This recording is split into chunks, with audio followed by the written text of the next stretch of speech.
want you to picture something. You're sitting in a doctor's office, they clip an X-ray up on the light board and they point to your spine and they say 3 words. You have scoliosis. And in that moment, your brain does what every brain does. It goes straight to the worst case scenario. You see yourself having surgery, walking around bent over and twisted. You go home, you open Google, and you notice that the advice is contradictory. But then you watch a video where someone swears that a single stretch fixed their 60-degree curve in 3 weeks. So now you're just confused. And if you're in your 50s or 60s, you might also be thinking, is this why I lose height? Why my clothes don't fit so much? And why my back hurts at 4 p.m.? Whether you found out you had scoliosis just this week or you've known for years, I've worked with hundreds of adults in this exact same situation, the what do I do now moment, that overwhelming, terrifying feeling of not knowing what to do next. So today, I'm going to tell you exactly what I would do if I was diagnosed with a scoliosis and the steps I would take in which order if it was my spine on that X-ray. Now, the first mistake most people make after they get a diagnosis is that they Google exercises and they start stretching immediately. Now, this is understandable. They want to do something. But if you don't know your curve pattern, it's like starting a road trip without looking at the map.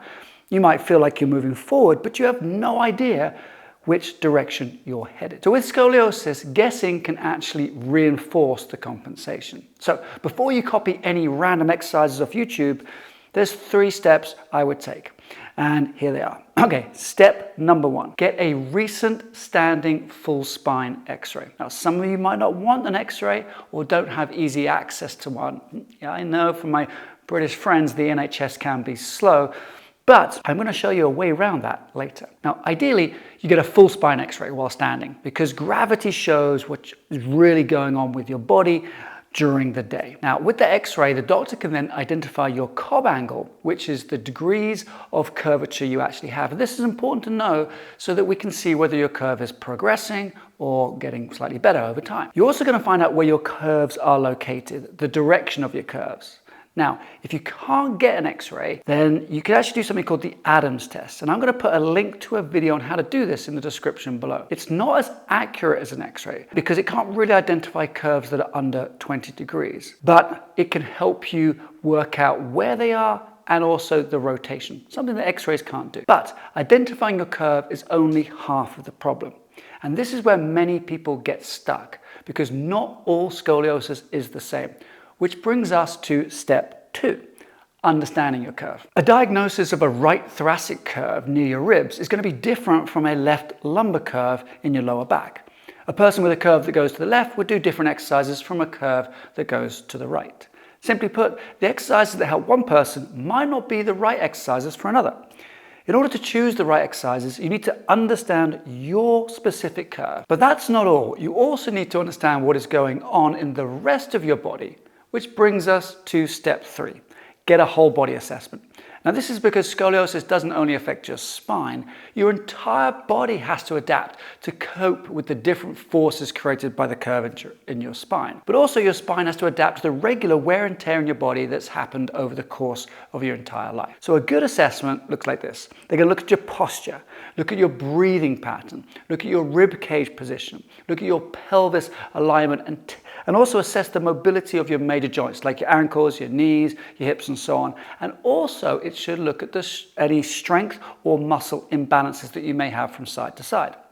Now after an assessment, you can combine the results of your X-ray and the information from the assessment to get the full story. It's a bit like trying to fix an electrical circuit under a microscope. When you look at it, you might notice that there is a bent wire.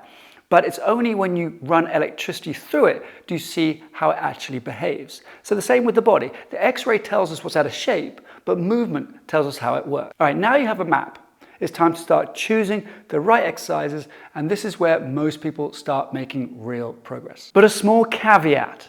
I've spent the last 20 years treating patients as an osteopath, and the 10 years before that, I was a personal trainer, and I know this is the part no one wants to hear, but it's going to help set your expectations. There is no scoliosis exercise that transforms your spine in 2 weeks. There is no stretch that's going to reverse years of a curve in 1 month. And the people come to this wanting a change overnight, expecting a change overnight, are the same people that are going to quit right before real change begins.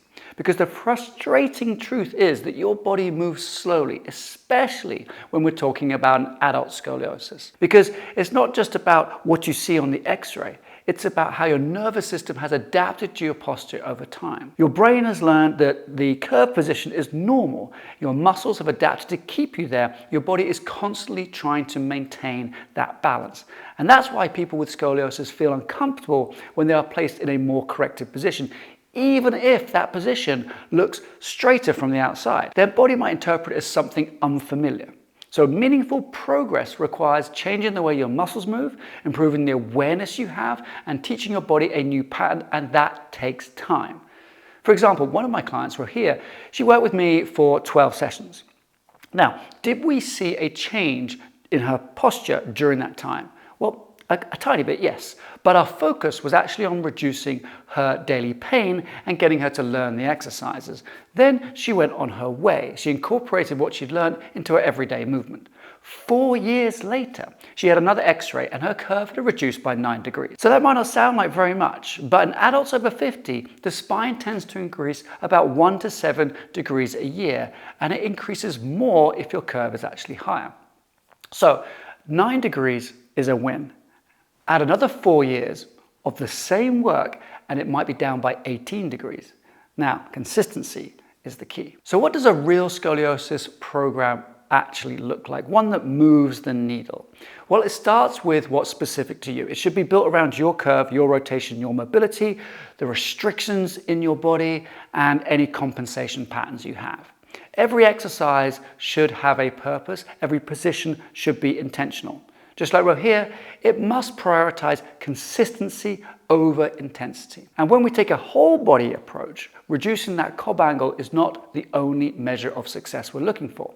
You see, many people see improvements in pain, in their posture, in their stamina, their confidence, and their daily movement. The biggest changes often come from consistent, focused work over time, not extreme workouts. Programs built on the science of movement, like our course, the Scoliosis Correction Protocol, also follow a distinct pattern. They always treat the curve with a three-dimensional approach. They use the way the spine moves forwards and backwards, left to right, and perhaps most importantly, in rotation. Now, this is something many generic programs completely miss. See, when people look at an X-ray, they see that side-to-side curve, and they tend to focus on that. But rotation is what often creates that visible rib hump and even those uneven shoulder blades. So a program that focuses on bending the spine left and right is missing that major part of the problem. It's missing that rotation. And you need to understand this and address the full pattern. Now, on top of this, the biggest mistake I see people make is waiting months or sometimes even years trying random exercises and second guessing everything and hoping that they're doing just the right thing. So the sooner you understand your specific curve and have a plan built around your body, the sooner you can start making meaningful progress. So if it was my spine up on that X-ray, I would seek to understand my curve, get a full body assessment, and I would find a program designed specifically for that curve, be it an S-curve or a C-shaped curve. And then I would commit to it. I would stay consistent over months instead of days, and I would get coaching early on instead of spending months just guessing. So that's it. No miracle exercise, no magic fascial unwind or a tongue-pulling trick from China, just the right information applied in the right order with enough patience to let your body adapt. Now, if you're watching this and thinking, well, I don't actually know my curve pattern, and I don't know if what I'm doing is actually helping, and I don't even know where to start, then I want to offer you a free assessment call where we look at your X-rays or your written reports if you have them, and we're going to assess your posture and movement and help you understand your curve pattern so that we can put a plan together for your best next step. And I want to be clear, this is not a sales call. This is no pressure. Sure, some of people who talk to us end up working with us, and that's great. But if you go away knowing what your best next step is, well, I'm happy with that. So the link to book your free assessment is in the description below. And if you've made it this far, can you do me a favor? Can you click that like button and subscribe? Maybe even send me a little comment in the comment section because I read everyone, and I'll see you in the next video.